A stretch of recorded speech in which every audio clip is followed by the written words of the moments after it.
नमस्कार दोस्तों। स्वागत है आप सभी का सोमानी होम फाइंडर्स में, जहां हम रियल एस्टेट की नई दिशा, नए नियम और नए अवसर लाते हैं।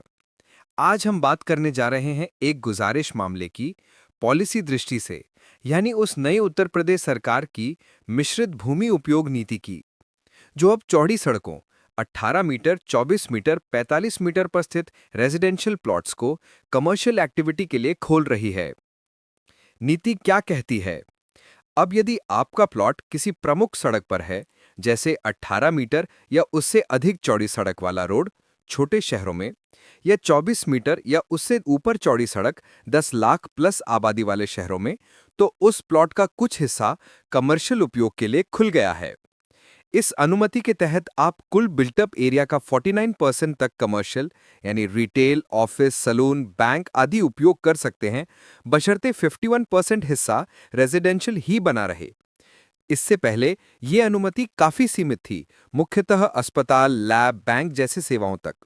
अब इसमें retail shops, office space, boutique, clinic आदि भी शामिल किए गए हैं। क्यों क्यों खास है ये बदलाव? आज जब ऐसा नियम लागू हुआ है, तो उन प्लॉट्स की मूल्य यानी प्राइस तुरंत ऊपर चले गए हैं, क्योंकि अब सिर्फ रहने की नहीं, बल्कि व्यवसाय चलाने की संभावना बढ़ गई है। अगर आपका प्लॉट 45 मीटर या उससे अधिक चौड़ी मेन रोड पर है, तो ये प्रीमियम लोकेशन बन जाता है, जहां रिटेल ऑफिस की मांग बढ़ेगी। और सबसे महत्वपूर्ण, ये बदलाव लॉन्ग टर्म होल्डिंग वालों को उच्च रिटर्न की गुंजाइश देता है। आपके लिए क्या अवसर हैं और क्या सावधानी?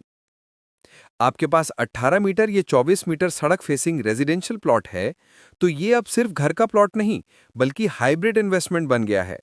सोचिए, ग्राउंड फ्लोर पर रिटेल हो सकती है, ऊपर रहने की सुविधा हो सकती है, यानी आप घर भी बना सकते हैं और व्यवसाय भी चला सकते हैं। लेकिन ध्यान दें, पूरी तरह से कमर्शियल नहीं हो सकता। नियम कहता है कि कमर्शियल हिस्सा 49% तक ही हो सकता है, बाकी हिस्सा रेजिडेंशियल ही रहना चाहिए। साथ ही प्लॉट का नक्शा, रोड अलॉटमेंट, चौड़ाई और सही सड़क फेसिंग जांचना बेहद जरूरी है, क्योंकि सिर्फ चौड़ी सड़क की मौजूदगी ही इस अनुमति की कुंजी है।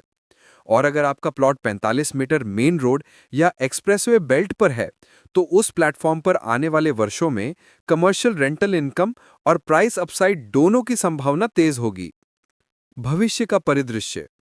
दोस्तों, इस पॉलिसी चेंज का असर आने वाले 2 से 5 साल में सबसे स्पष्ट होगा।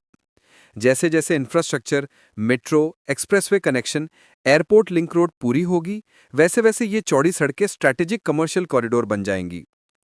और आपका प्लॉट, जो आज सिर्फ रहने का विकल्प था, कल retail, office plus home combination का पूर्ण संभावित एसेट बन सकता है। निष्कर्ष। तो दोस्तों, यदि आपके पास ऐसे रोड फेसिंग प्लॉट है जिसे रेजिडेंशियल के लिए अलॉट किया गया था, तो अब ये वक्त है सोच समझकर काम करने का, क्योंकि ये मौका सिर्फ घर बनाने का नहीं, बल्कि घर प्लस व्यवसाय चलाने का अवसर भी ला रहा है। और इस अवसर को समझने वाले निवेशक ही भविष्य में उच्च रिटर्न पाएंगे। दी गई सारी जानकारी पब्लिक डोमेन में पहले से ही है। आपसे निवेदन है, रेलेवेंट अथॉरिटी से इसे वेरीफाई जरूर करें। अगर ये जानकारी आपके लिए उपयोगी लगी हो, तो वीडियो को लाइक करें, चैनल को सब्सक्राइब करें और बेल आइकन को दबाना न भूलें, ताकि आपको इस तरह की अपडेटेड इन्वेस्टमेंट इनसाइट मिलती रहे। हम जल्द ही एक नए वीडियो में उन सेक्टर और पॉकेट्स की लिस्टिंग लाएंगे जहां ये पॉलिसी सबसे पहले काम कर रही है, और जहां अलर्ट हो जाना आपके लिए समय से पहले फायदे का सौदा साबित हो सकता है। तब तक के लिए आपका साथी सोमानी होम फाइंडर्स। धन्यवाद।